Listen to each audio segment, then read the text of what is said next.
सुनो, एक किस्सा सुनो, एक कहानी सुनो। ये जो मोहब्बत है ना, ये सदियों पुराना किस्सा है।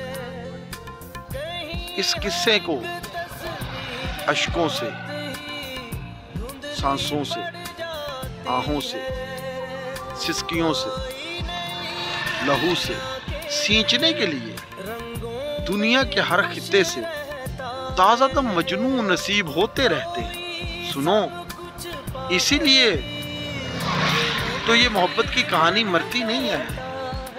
ताज़ा दम उशाक के काफिले इसमें शामिल होते हैं और फिर दम मस्त होकर कहते हैं इश्क इश्क है, मोहब्बत मोहब्बत है, चलन चलन है।